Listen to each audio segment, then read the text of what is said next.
살아계신 하나님 아버지, 감사와 찬송과 영광을 올려드립니다.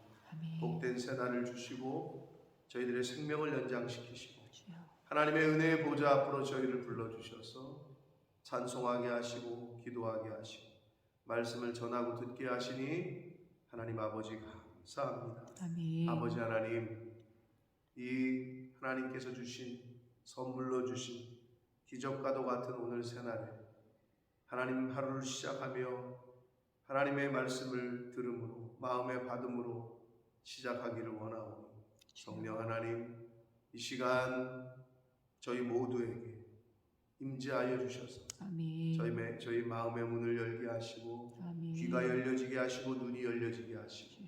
입술이 열려지게 하셔서 하나님의 말씀을 입과 귀와 눈과 마음으로 받을 수 있도록 들을 수 있도록 주여 이 시간 역사하여 주옵소서. 아멘. 아버지, 예수 그리스도의 십자가의 은혜를 마음속에 늘 되새기고 늘 그 예수 그리스도의 십자가의 길을 순종함으로 따라가는 저희들 모두가 되게 하여 주옵소서. 아멘. 예수 그리스도 이름으로 축복하며 기도 올리옵나이다.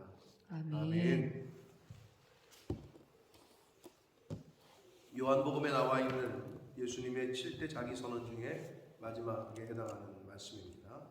나는 참 포도나무다 라는 말씀입니다. 구약 성경에 보면 포도나무를 굉장히 여러 번 언급하시면서 포도나무를 어디에 비유하냐면 이스라엘 백성들에게 비유를 합니다. 그런데 이스라엘 백성들인데 포도나무가 이스라엘 백성인데 하나님을 배신하는 경우, 하나님을 배신하는 포도나무로 많이 언급이 되는데 그것과 반대적인 개념으로 포도나무는 포도나무인데 참 포도나무다라고 말씀을 하셔요. 포도나무긴 한데 가짜가 아니고 진짜다 이거죠. 참 포도나무다라고 말씀을 하십니다. 그런 의미에서 예수 그리스도께서 일반적인 그냥 포도나무인 이스라엘 백성들과는 좀 다르다는 거죠. 그렇게 해서 비유로 말씀을 하십니다. 우리가 너무나도 잘 알고 있는 비유의 말씀이긴 하나 오늘 이 시간 1절부터 11절까지 말씀을 통해서 다시 한번 은혜를 교훈을 받도록 하겠습니다. 나는 참 포도나무이고 내 아버지는 농부라. 무릇 내게 붙어 있어 열매를 맺지 아니하는 가지는 아버지께서 그것을 제거해 버리시고 무릇 열매를 맺는 가지는 더 열매를 맺게 하려 하여 그것을 깨끗하게 하시느니라 라고 말씀합니다.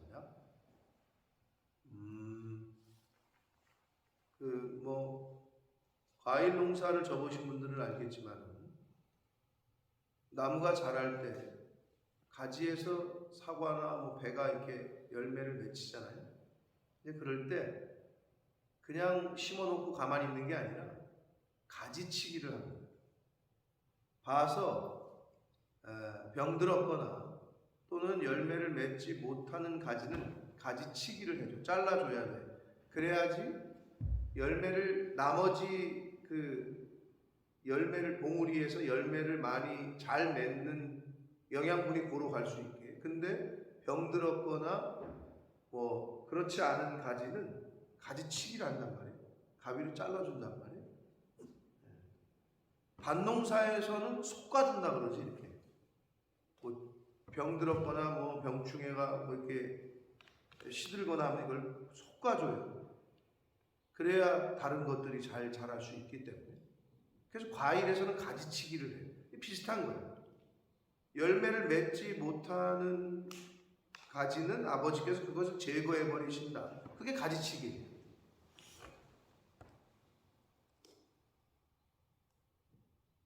무릇 열매를 맺는 가지는 더 열매를 맺게 하려 하여 그것을 깨끗하게 한다. 이 말씀은 어떤 말씀이 떠오르게 하냐면 천국은 누구의 것이라고요?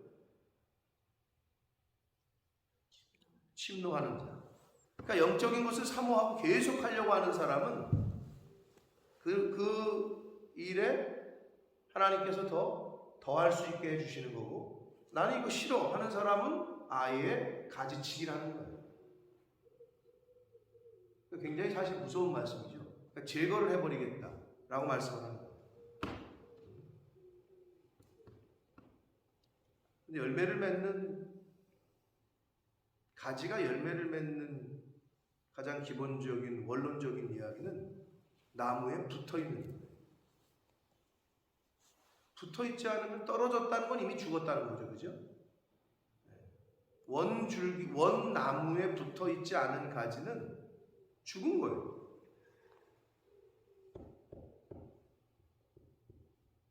성도가 교회를 붙어있지 않잖아요. 그럼 영이 죽어요. 그런 말씀이에요. 쉽게 얘기하면. 딱 붙어있어야 돼요. 어떻게 돼요?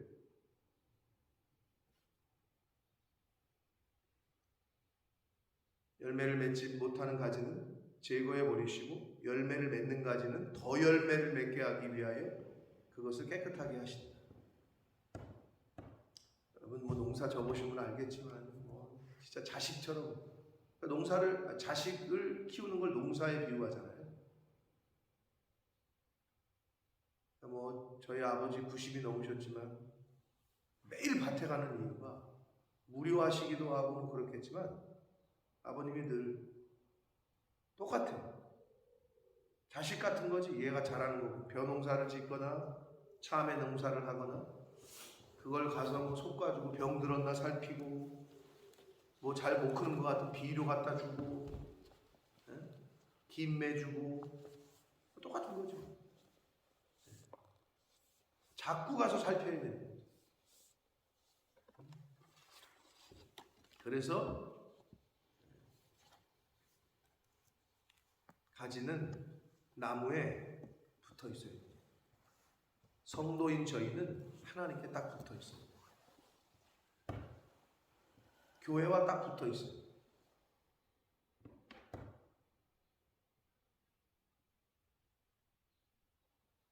쉽게 얘기해서 우리 한국 사람들은 런던에 있는 대사관하고 싸워봤자 좋을 게 하나도 없어요. 대사관에 있는 사람이 난 마음에 안 들어. 전화를 받았는데 기분 나쁘게 받아. 난 안 갈 거야. 안 가면 자기 손해지. 거기를 안 가면은 여건을 못 만들고 서비스를 못 받는데, 그런 바보 같은 사람이 어딨어요.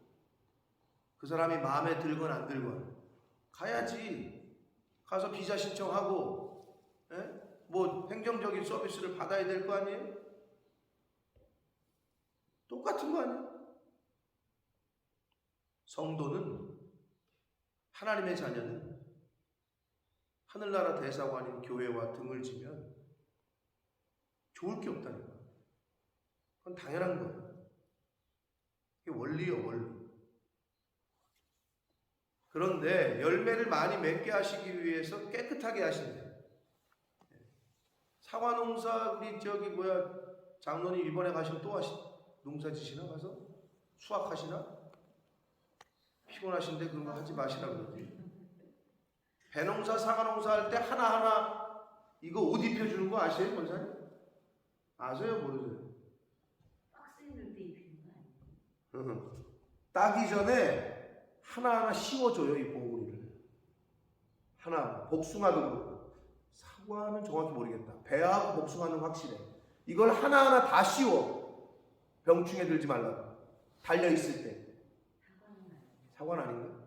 배하고 복숭아, 감곡에 있는 햇살이 복숭아가 유명한데, 햇살에. 이걸 다 씌워요, 하나하나씩. 야, 이게 얼마나 힘든 작업인지 몰라요. 왜? 깨끗해. 곤충이나 이런 거 저거 하지 않도록 이걸 다 씌운다. 옷 입히듯이. 아마 길거리, 차 타고 가다 보면은, 그래서 뭐가 달렸는데 다 금메달, 은메달, 동메달을커녕 열매를 못 얻습니다. 바로 그 얘기예요. 내 안에 거하며 열매를 맺을 것이다 라고 하는 말씀은 법 안에 규칙 안에 있어야 되는 거야. 하나님의 말씀 안에 있을 때 가능한 겁니다. 운동선수가 아무리 뭐 해서 1등을 했는데 웬걸 금메달은커녕 탈락이요. 왜? 안에 없었어. 즉 규칙 안에 없었던 거지. 법 안에 없었던 거야. 그러니까 다른 방법으로 1등을 해버렸네. 그럼 아무리 1등을 해도 그거는 열매를 거둘 수가 없습니다.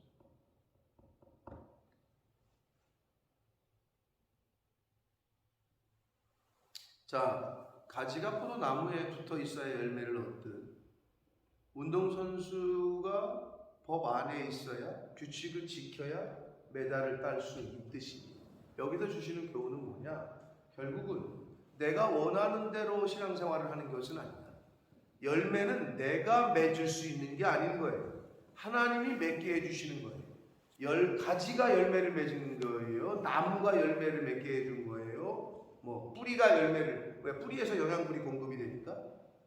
아니면 사실 궁극적으로는 하나님이시죠. 햇빛도 주셔야 되고 비도 내리셔야 되고, 그렇죠? 그러니까 결국은 열매를 맺는 건 하나님이 열매를 맺게 해주십니다. 그러니까 우리가 할 수 있는 게 아니에요. 열매 맺는 거예요. 우리는 뭐해? 법 안에 거하고만 있으면 돼요. 그 안에 거하고 그 말씀을 지키고 있기만 하면 됩니다. 그러면 하나님이 열매를 맺게 해주십니다. 5절 봅니다. 나는 포도나무여 너희는 가지라. 그가 내 안에, 내가 그 안에 거하면 사람이 열매를 많이 맺는다. 한마디로 가지가 포도나무에 붙어 있으면 그러면 열매를 많이 맺는다는 거예요. 가지가 나무를 떠나서는 너희가 아무것도 할 수 없다. 너희가 나를 떠나서는 아무것도 할 수 없다. 라고 말씀하십니다.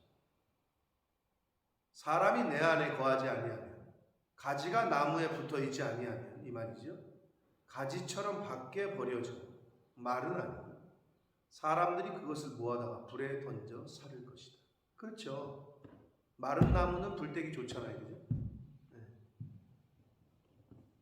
불쏘시개를 써요.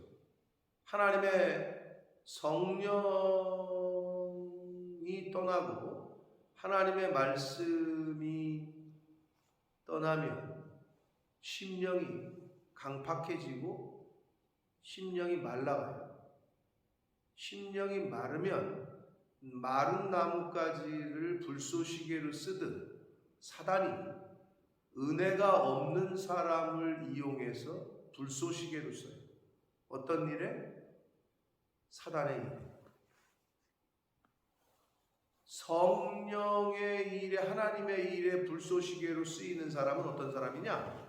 성령 충만한 사람은 영적인 일에, 하나님이 기뻐하시는 일에 불쏘시개로 쓰이지만 마른 영혼은 하나님의 말씀이 떠나고, 지금 가지가 말라서 사람들이 불에 태운대잖아요. 우리도 야 불쏘시개 좀 가져와봐. 그러면 젖어 있는 건 안 써. 빼짝 말라 있는 거를 가져다가 불쏘시개를 쓰지. 우리도 마찬가지입니다. 영적으로 사단은 하나님의 은혜에 젖어 있는 사람은 젖은 나무는 여러분 불쏘시개로 쓰는 법이 없어요. 심령이 말라가 메마르고 강팍해져. 그럼 어떻게 되느냐? 사단의 일에 불쏘시개로 사용된다. 명심하시기 바랍니다. 그래서 우리가 늘 성령의 단비, 말씀의 단비, 은혜의 단비에 젖어 있어요.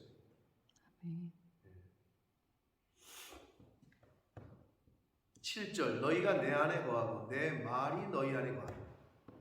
조금 더 구체적으로 예수님이 비유를 설명하시는 거죠. 너희가 내 안에 거하고 내가 너희 안에 거한다는 게 뭐냐? 내가 너희에게 알려준 말을 너희가 기억하고 가슴에 담고 그 말을 지키면, 이제 밑에 나오면 지킨다는 표현이 또 나와요. 그러니까 예수님이 비유를 하시지만 하나하나 이렇게 힌트를 주셔. 계속해서 너희가 내 안에 거하고 내 말이 너희 안에 거하면 무엇이든지 원하는 대로 구하라. 그리하면 이룰 것이다 라고 말씀합니다. 너희가 열매를 많이 맺으면 내 아버지께서 영광을 받으실 것이요 내 제자가 될 것이다. 참 이 말이 우리를 부담스럽게 해요. 열매를 많이 맺으면이라고 단서를 다셨어요.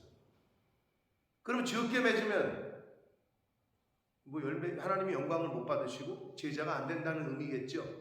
그러면 여기서 많이 맺는다는 게 뭐냐? 많이 맺으려고 부단히 많이 맺기 위해서는 하나 열매 맺었네. 끝이야 이제는. 그게 아니야. 또 열매를 맺으려고 또 힘쓰고 2개를 맺었네. 그럼 3개를 맺으려고 힘쓰고 4개를 맺었네.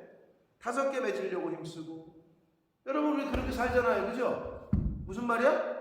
돈 100만 원 벌었어. 그럼 이제 그만 벌어요? 200만 원 벌으려고 힘쓰고 200만 원 벌었으면 이제 됐다라고 그냥 누워있어요? 300을 벌으려고 힘쓰고 그러고 살잖아요. 근데 왜 영적인 미래는 이제 한 번 했네. 그럼 이제 그만해. 소용도 없어. 응? 그럼 그만해? 2번 했어? 그럼 그만해?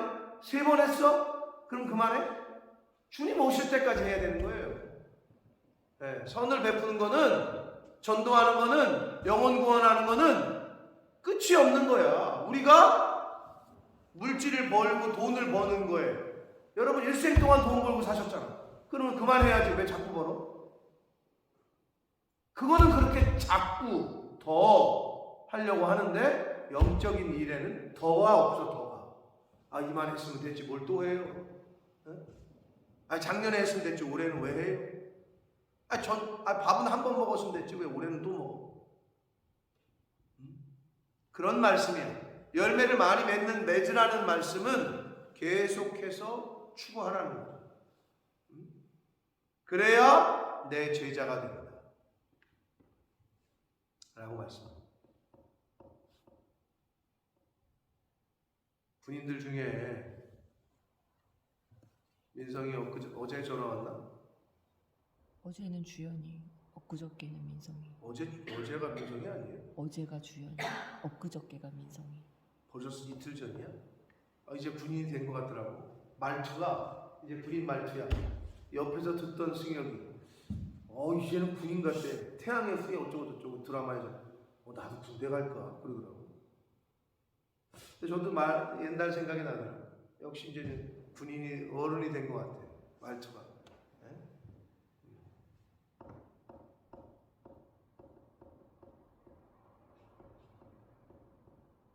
주연이도 제대를 잘해서 이제 8월 달에 영국 다시 돌아온다고 그렇게 얘기를 하더라고요. 군인들 중에 유명한 부대가 있는데 그 프라우드가 그게 해병대예요. 주연이가 나오는 한 번 해병은 영원한 해병이다라는 스피릿이 100개 있어요. 그 제대로 했잖아. 그럼 민간인. 근데 지나가다 얘기하다가 너 해병대 나가서 나 해병 몇 기야? 그럼 나는 뭐 100 몇 기야? 그럼 너는 200 몇 기야? 그러면 그때부터 필승반이야. 아주 가끔 보면 꼴값이야. 아니 제대를 했는데 왜 거기서도 기술을 따지고. 근데 그 사람들은 그게 아니야. 그냥 한 번 해병은 영원한 해병이라는 게 밖에 있어가지고 나이 40, 50이 되고 그냥 선배 기수한테는 경례를 해. 그게 그들의 한 번 해병은 영원한 해병이야. 그게 뭐냐? 한 번 제자는 영원한 제자인데 한 번 예수님의 제자는 영원한 제자가 되기 위해서는 그 정신을 계속 유지해야 되는 거지. 한 번 교회 봉사하고 나 이제 뭐 복음 전하고 나 뭐 누구 영혼 구원하고 이제 전도했으니까 그러면 됐어? 그러면 이제 그걸로 끝난 거야? 아니라니까. 영원한 제자야. 한 번 예수를 그리스도로 영접하면 하나님의 자녀가 돼요. 내가 그걸 내 입으로 부인하기 전까지는 똑같아. 근데 이 해병대는 그 정신이 아주 그냥. 그걸 보면 우리가 예수님의 제자인데 영원히 죽을 때까지 제자로서의 삶을 살라는 의미가 바로 열매를 많이 맺어라. 한 번 맺었다고 끝내지 말고. 아니 쉽게 얘기해 농사 짓는 사람이 농사꾼이야. 그럼 올해 농사를 졌어. 이제 다 끝났네. 해고 그냥 포기하냐. 내년에 또 짓잖아. 그러면 둘째 해 또 졌어. 그러면 셋째 해는 안 져? 그것처럼 직장 다니는 사람이 올해 1년 다녔어. 이제 다 했네. 안 그러잖아요. 죽을 때까지 하는 거 아니야. 근데 왜 영적인 일에는 그런 게 없냐 이거지. 그런 열심. 한 번 했다고 그냥 끝나는 게 아니라는 거지. 그게 바로 열매를 많이 맺으면 내 제자가 된다. 이 말씀은 계속하라는 거예요. 계속성. 네. 계속 주의 일에 힘쓰고 주님의 제자로서의 삶을 계속해서 살아라. 그런 교훈의 말씀이 되겠습니다. 9절 봅니다. 아버지께서 나를 사랑하신 것 같이 나도 너희를 사랑하였으니 나의 사랑 안에 거하라. 하나님의 예수 그리스도의 사랑 안에 거하라.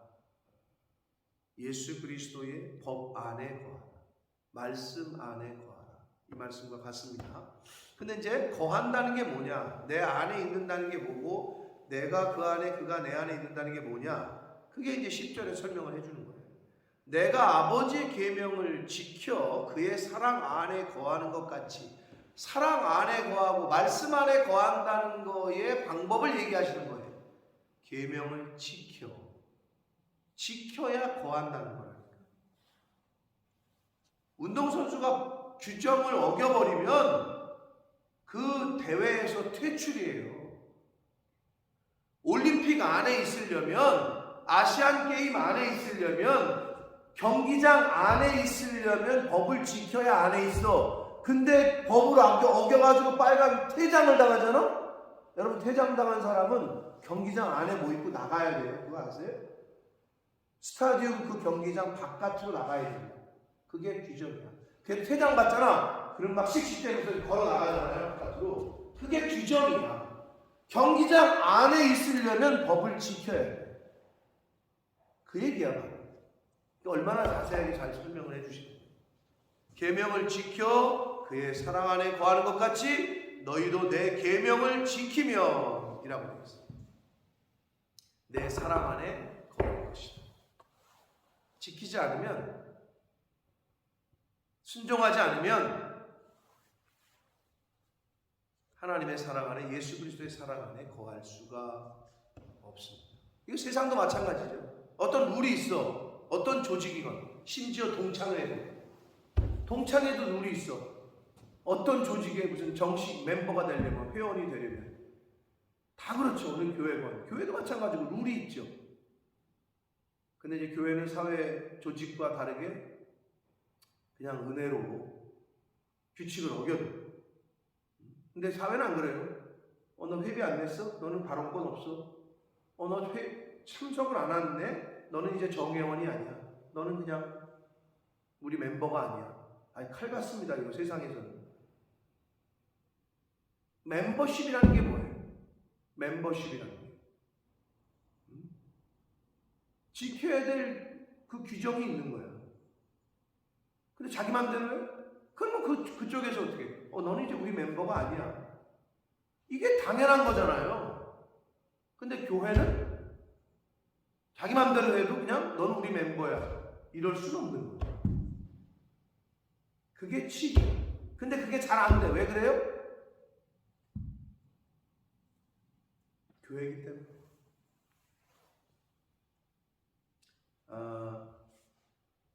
부당거래라는 영화를 우리 김경희 집사님이 있어야 되는데 다 못 보셨을 텐데 나중에 한번 보세요. 나름 괜찮은 영화예요. 부당거래라는 영화에 유명한 영화 있었지 옛날에. 거기에 유명한 대사가 하나가 있어요. 거기 검사로 나온, 아무튼 누구, 나도 이름도 잘 몰라. 그 배우 이름이 까먹었는데 유모식인데 그 배우가 이런 말을 해. 검사가 약간 이제 검사들 중에 약간 이렇게 범죄자들과 이렇게 결탁해가지고 이런 부당 거래, 한마디로 제목에서 나타나는. 근데 그 검사가 거기서 이런 유명한 말을 해요. 이놈의 자식들이 말이야, 사람들이 호의를 계속 베풀면 그것이 권리인 줄 알아요. 이런 말. 무슨 말인지 알아요? 호의를 계속 베풀잖아요. 그럼 그게 권리인 줄 착각한다. 사람이 그래. 호의를 계속 베풀어. 그러면 그게 나에게 은혜를 주고 기회를 주는구나 이렇게 생각을 해야 되는데 그게 자기 권리인 줄 알아.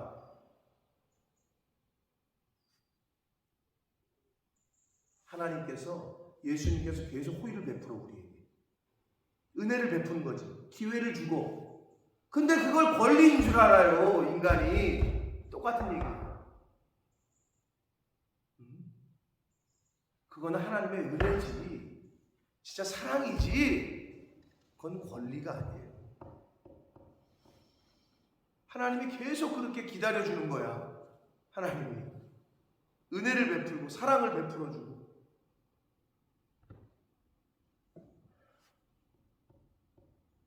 우리가 계명을 지킬 때 하나님의 사랑 안에 은혜 안에 거할 수 있습니다. 아멘. 그래서 11절 예수님이 마지막으로 내가 이것을 너희에게 가르쳐주는 이런 비밀을 가르쳐주는 이유는 그러는 거죠. 내 기쁨이 너희 안에 있어 너희 기쁨을 충만하게 하려 합니다. 그게 뭔 얘기예요? 내가 왜 이 법을 지키고 너 붙어 있어라. 나의 사랑 안에 거한다는 게 뭐냐. 그게 법을 지키는 거다. 순종하는 거다. 이걸 왜 가르쳐주느냐. 가르쳐주는 이유는 내 기쁨. 네가 그렇게 살 때, 내 법 안에 있을 때, 사랑 안에 있을 때 내가 기쁘다. 이거예요. 그래서 네가 그렇게 살면 내가 그 기뻐하는 그 기쁨을 너도 충만하게.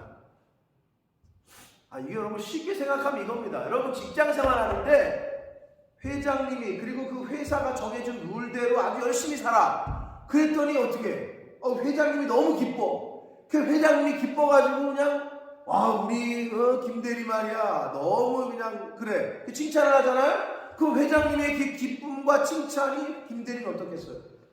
아니 회장님이 사장님이 기뻐하시는데 자기가 한 일 때문에 김대리 너무 기쁘겠지. 안 기쁜 사람이 있을까? 내가 이렇게 법을 지켰더니 하나님이 기쁘대. 그러면 그 기쁨이 나도 기쁨이 막 충만한 거지. 아니 회장님이 사장님이 내 이름을 부르면서 야 너 진짜 내가 너 때문에 진짜 너무 기쁘다.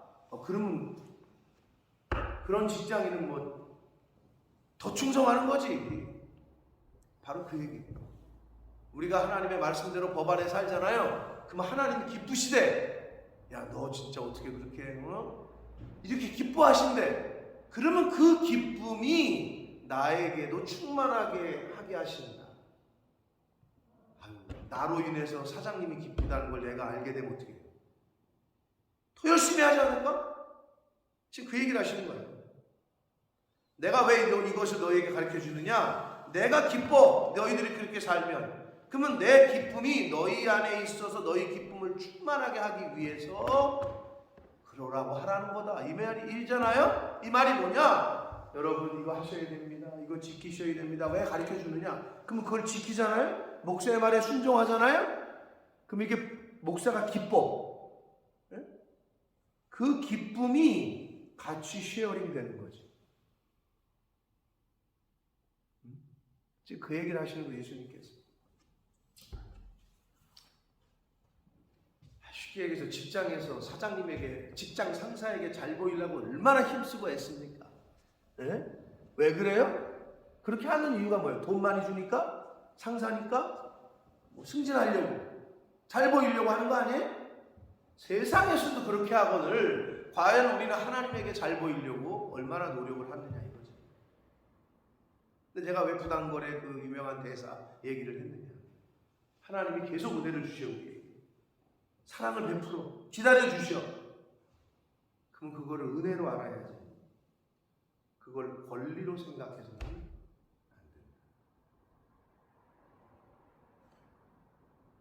사랑하는 성도 여러분, 하나님이 베푸신 은혜와 그 사랑을 감사함으로 받고 하나님이 그렇게 기다려주고 또 용서를 해주시고 또 은혜를 베푸실 때 하나님 말씀 안에 거하고 그 말씀을 지키려고 힘쓰고 애쓰고 하심으로 야 내가 너를 보니 참 기쁘다.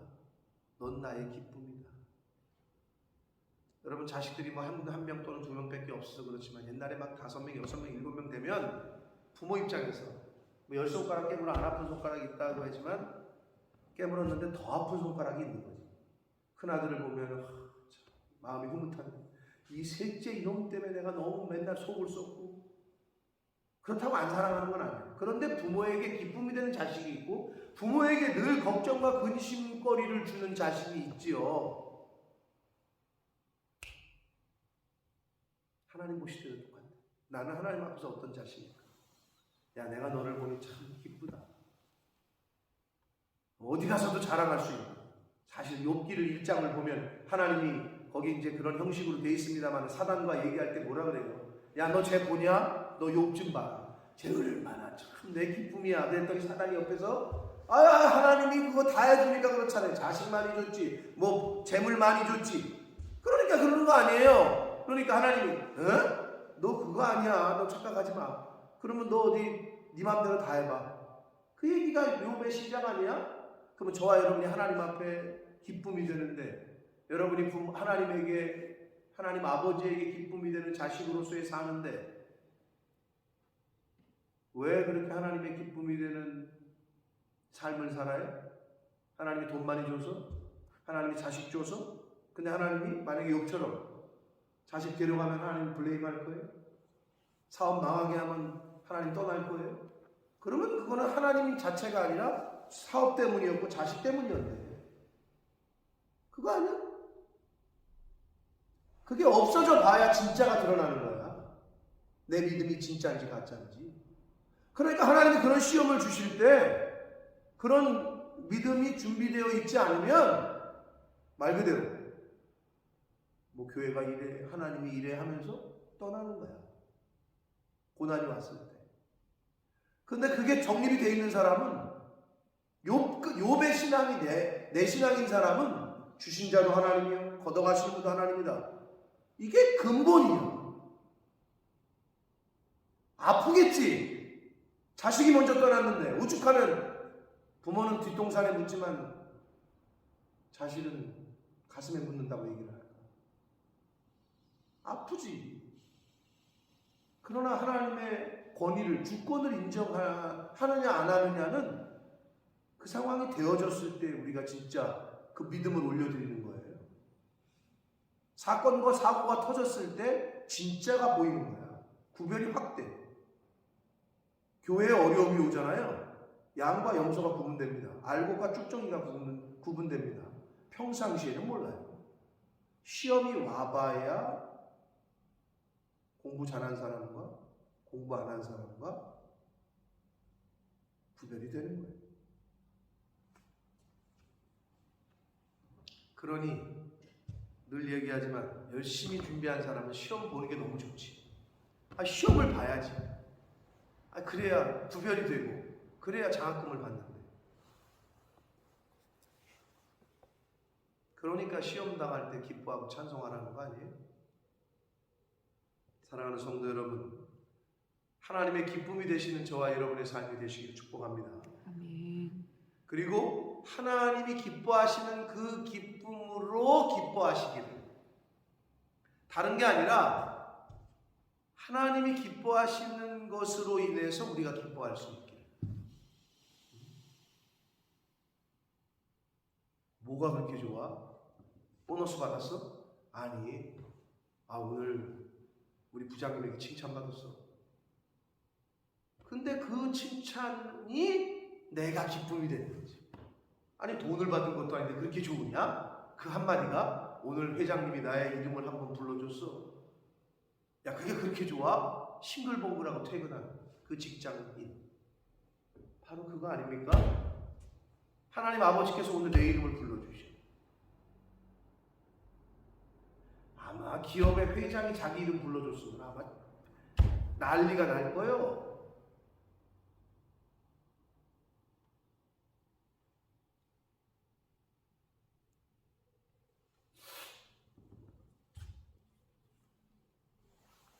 어제 사실 우리 승우가 정식으로 1군에 데뷔를 했습니다. 뜻깊은 날이었어요. 하나님이. 근데 어제 우리가 늦게 알았어요. 하나님이 계획이 있으셨어. 2021년 4월 15일. 어제죠? 이 4월 15일이 그게 쇄골뼈 부러진 날이에요. 작년 딱 1년 전에. 그런데 어제 갑자기 콜업이 돼서 1군의 스쿼드에 포함이 됐고 데뷔를 할까 못할까. 근데 정식 리그 경기에서 이제 데뷔를 했어요. 굉장히 좋은 사인이죠. 근데 너무 그게 나중에 알게 됐어. 그날이야. 딱 1년 전 오늘 쇄골뼈가 부러져서 낙심하고 뭐 프로 계약도 안 되고 막 그랬습니다. 그런데 어제 하나님 딱 1년 그날 이제 정식으로 데뷔를 했는데 경기하고 인터뷰를 이제 감독이 하잖아요. 근데 거기서 인터뷰 영상을 이제 나중에 봤는데 이제 승우에 대해서 이제 사회자가 물었어요. 그랬더니 이제 승우에 대해서 얘기를 쭉 해. 뭐 우리 팀의 우리 승우 양승우 선수가 뭐 우리 그 어린 유스에서 발전 가능성이 있고 어쩌고 저쩌고 사우센트에서 몇 년을 했고 해서 우리가 데뷔를 시켰다. 그 감독이 이름을 언급하는 걸로 인해서 좋은 거지. 그거 자체가 그냥 기쁜 거야. 그게 뭐라고? 하물며 하나님 아버지께서 여러분의 이름을 불러주신다. 이거는 말할 수 없는 거예요. 그 은혜가. 근데 우리는 그걸 너무 경히 여길 때가 있어요. 너무 가볍게 여길 때.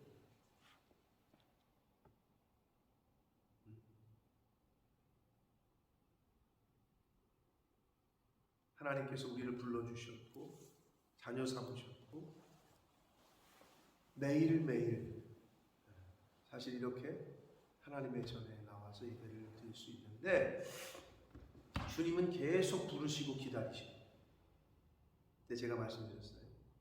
하나님의 은혜와 사랑을, 기다림을, 기회 주심을 권리로 생각해서는 안 돼요.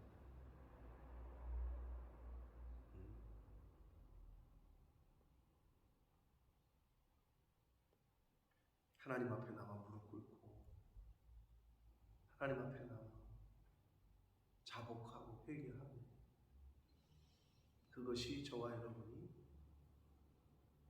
해야 될 하나님의 은혜와 사랑이 그 부르심에 응답해야 될 자세인 줄 믿습니다. 아멘. 그러므로 생명 하나님께서 연장시켜 주시는 그날까지, 건강 주시는 그날까지 예배하는 자리, 기도하는 자리, 이 자리를 지킬 수 있는 저와 여러분 되시길 예수 그리스도 이름으로 축복합니다. 아멘. 살아계신 하나님 아버지, 감사와 찬송과 영광을 올려드립니다.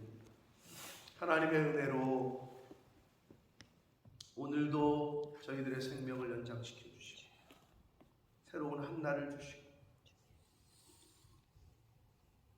하나님의 전으로 저희를 불러주시고 그 부르심에 응답해서 저희들의 발걸음을 이곳으로 옮겨주셔서 하나님의 말씀을 대언하고 듣게 하시고 아멘하게 하시고 또 그의 사랑 안에 말씀 안에 계명 안에 거하게 하시니 아버지 감사합니다. 아멘. 아버지 하나님, 하나님이 베푸시는 은혜, 하나님이 베푸시는 그 사랑, 하나님이 기회 주시는 그 기다림이 하나님의 은혜요 사랑일진데 그 하나님의 호의를, 그 은혜를 나의 권리로 착각하는 그런 안타까운 신앙생활 하지 않도록 주여 이 자리에 있는 한 사람 한 사람 또 나오지 못한 이 몸된 교회에 속한 영혼들 한 사람 한 사람에게 아버지 은혜를 내려 주옵소서. 아멘. 진리의 영으로 깨닫는 영으로 하나님 함께해 주옵소서. 아멘. 아버지 십자가에 예수 그리스도를 죽이시고 또 그 죽음으로 말미암아 우리의 죄를 대속하시고 3일 만에 다시 부활시키시고 다시 살게 하시고 부활의 첫 열매가 되게 하셨고 그 부활의 첫 열매를 따라 저희들이 이제 둘째 열매로 셋째 열매로 저희들에게도 그 부활의 은혜로 영생의 은혜를 주시기 위해서 아버지 그렇게 예수 그리스도를 이 땅에 보내셨습니다.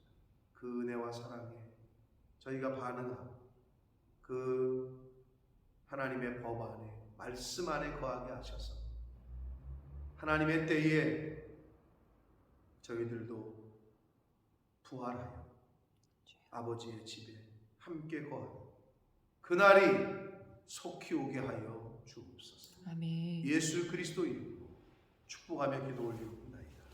아멘.